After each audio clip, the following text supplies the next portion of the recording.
MOA and AOA, memorandum of association and article of association company ल को एकदमै awaited topic रहेको छ आर्टिकल अफ एसोसिएसन र memorandum of association.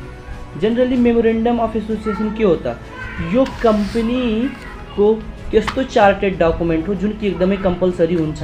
Memorandum of association किन compulsory हुन्छ भन्दाखेरि यसमा कंपनीको ऑब्जेक्टिव्सहरू उल्लेख गरिएको हुन्छ र यसमा कंपनीले के गर्छ, के उद्देश्यको लागि कंपनी खोलेको हो भन्ने कुराहरू यसमा उल्लेख गरिएको हुन्छ भने आर्टिकल अफ एसोसिएसनमा त्यो कंपनीको रूल एंड रेगुलेसन हुन्छ जुन कि त्यो कंपनीको वर्करहरूले, त्यो कंपनीको एम्प्लोइहरूले फलो गरेर त्यो कंपनीको जुन ऑब्जेक्टिभ रहेको छ मेमोरेन्डम अफ एसोसिएसनमा उल्लेख गरेको त्यो अचिभ गर्नको लागि आर्टिकल अफ एसोसिएसनमा रूल एंड रेगुलेसनहरू लेखेको हुन्छ र खासमा यो एकदमै कम्पलसरी डकुमेन्ट हो मेमोरेन्डम अफ एसोसिएसन र आर्टिकल अफ एसोसिएसन त्यति कम्पलसरी छैन।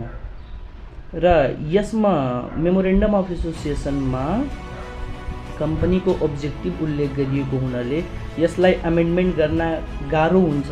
Note easy to amend the provisions of memorandum of association. Then article of एसोसिएसनमा कंपनीको रूल एंड रेगुलेसन मात्रै भएको हुनाले यसलाई अमेन्ड गर्न, यसलाई परिवर्तन गर्न सजिलो हुन्छ र यसको अब बेसिसका आधारमा यसको के डिफरेन्सेसहरू छ त MOA र AOA मा, यसको तरफ लागौँ। अब the memorandum of association defines the charter of the company and the scope of its activities.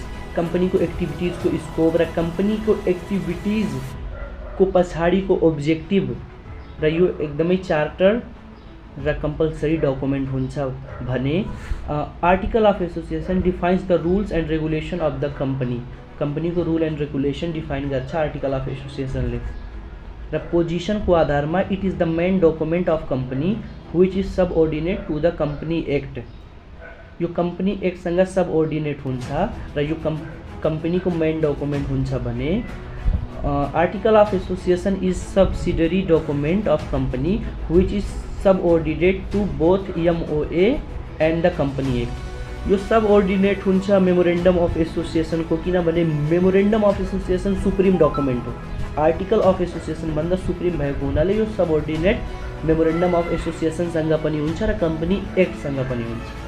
Relationship को आधार में memorandum of association stabilize the relation between the company and outsider. Memorandum of association public को objectives उल्लेख हुन्छ यसमा, त्यही भएर यो पब्लिक हुन्छ र यो कंपनी भन्दा आउटसाइडरहरूको पनि रिलेसन स्टेबलाइज गर्छ भने article of association defines the relation of the company with its member. Company भित्रको मेम्बर्सहरूको रिलेसन मात्रै स्टेबलाइज गर्छ आर्टिकल अफ एसोसिएसनले। अल्टरेशन को आधार में altering the MOA requires the approval of the subsidiary authority. यसमा स्टेटरी अथॉरिटी हुन्छ जुन कि अथॉरिटीबाट अप्रूवल मेमोरेन्डम अफ एसोसिएसनलाई नीड हुन्छ। कंपनी स्टेबलाइज गर्दा हरेक कंपनी चाहे त्यो प्रॉफिट को उद्देश्यले होस् या नॉन प्रॉफिट को उद्देश्यले हरेक कंपनी को मेमोरेन्डम अफ एसोसिएसन सबमिट गर्नुपर्छ र त्यो अप्रूव पनि हुनुपर्छ सम्बन्धित अथॉरिटीबाट। Then article of association can be easily altered by passing a resolution। यसलाई इजीसँग अमेन्डमेन्ट अर्थात् चेन्ज गर्न सकिन्छ जुन कि यो कंपनीको भित्रैको रुल रेगुलेसन भएको हुनाले सजिलै हुन्छ यसलाई अमेन्ड गर्न। Acts beyond MOA can not be ratified. अब जस्तै अब MOA को भन्दा बाहिरको कुनै एक्टिभिटीज छ भने त्यो अटोमेटिकली void नै हुन्छ भने act beyond a company can be ratified members by they note a violate the MOA।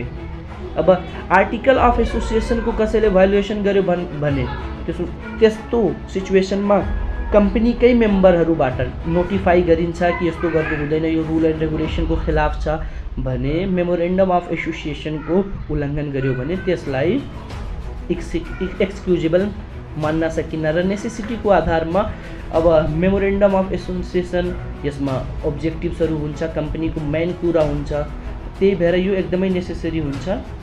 Then अब आर्टिकल अफ एसोसिएसनमा कंपनीको रुल एन्ड रेगुलेसन भएको हुनाले यो नेसेसरी हुँदैन, यो सेकेन्डरी डकुमेन्ट हो।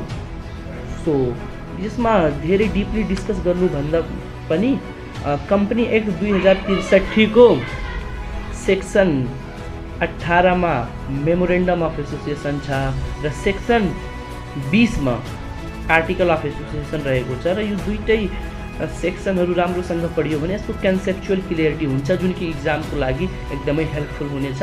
सो आजको यो भिडियोमा यति नै। Signing off with बडावकिल.com।